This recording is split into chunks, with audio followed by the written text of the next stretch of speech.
Heavy bored. Well, I think it's interesting. I think we're going to get to this as we get towards the end of this episode, but the fact that it was after she had already written these 200 and some, Oh yeah, I over mean that's 300, wild, 400 right? poems, and then picked what she thought were the four best. And as reading through, you can and kind none of them tell. before can the tell. 200 mark. Yeah, right. You So can she had tell. already written 216 poems before selecting these.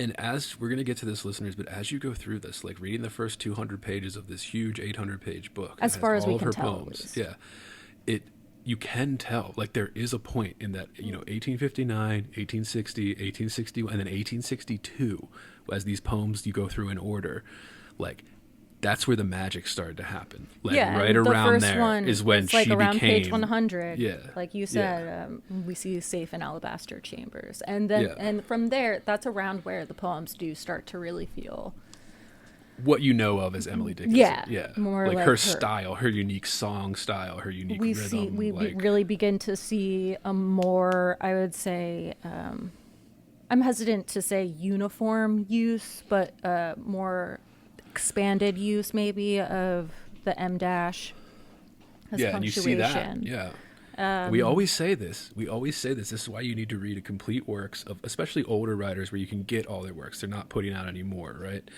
And you can see it. If you're interested, you can see this growth. You can see what's happening here. Yeah, in places it feels a little tighter, but there are earlier ones that stand out too. There are poems before this point that are big ones, and we'll talk about some of those too. We probably won't get to all of them.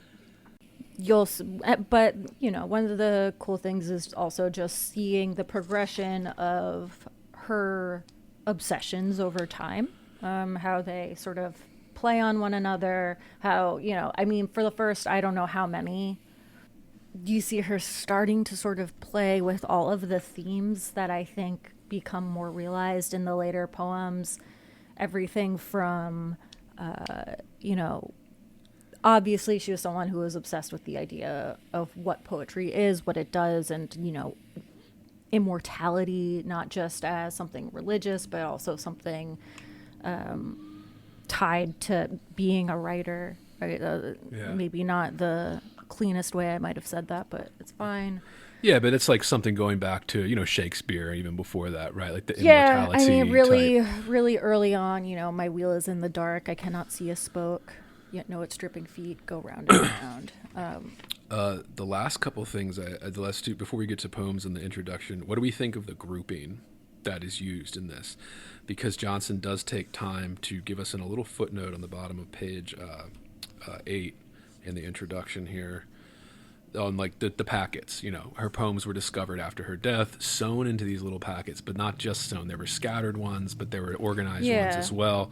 And people have taken some liberties with that. So Johnson is trying to be completely transparent in how he's doing this and how he grouped them. I was saying, what do you think of these groupings? Whereas you can see the years, she kind of grouped them by year. And in the Wendler book, there was some more scholarship on this after this book came out, where people started to use, like kind of forensic evidence, like watermarks, how they line up, what order were they originally in when she put them away in that drawer type thing, that they've tried to kind of, make more accurate, more what it was when how she intended it or something. But yeah, I don't know. Just what are your thoughts? I don't know. I mean, I haven't revisited the Wendler intro, but I did find that I felt there was like a natural movement from one to the next. So I did appreciate that. I don't think between this copy and a Wendler, which again we're looking at with Wendler a very limited collection where you wouldn't necessarily see the movement from one poem to the next poem, or start to see sort of how her formulas work, how her mind is working, like how she's sort of trying to flesh out the same idea across different poems. I liked that we could see a lot of that happening close to one another. But then I know like there are some poems that I kept thinking like this is the same sort of formula she's using for something that comes later, like the zeros taught us phosphorus. Well, but I just mean like you can see it here in the grouping. So at 1858, there were 51 poems sewn together in a packet. In 1859, there were 93. 1860, 63. Right. 1861, So are 85. those... And then 1862, 366 poems were tied together from that year. And that's the year, as we already mentioned, where you can see Dickinson became Dickinson, like the one that we know today. And you can recognize her kind of style just from reading a few poems. Like, and it's kind of like, yeah, that was a very productive year for her, it looks like, and the way she kind of grouped the poems, if we're to believe that's how they're put together. And, you know, after that, it was like 140 in 1863, 64, 172. Like, this just kept being more and more, like these hundreds of poems a year. And you can see it grow. You can see it get there. But yeah, that. And then the last thing I had to ask is, you know, what do we think?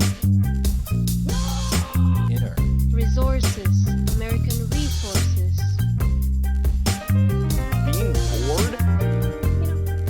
Some activities are intentional, right? It shows such a lack of gratitude for life. Bored. I aspire to boredom, I should say. Bored. Heavy. I am heavy. Bored. Has you the night sweats and the day sweats, pal? Pal, I do.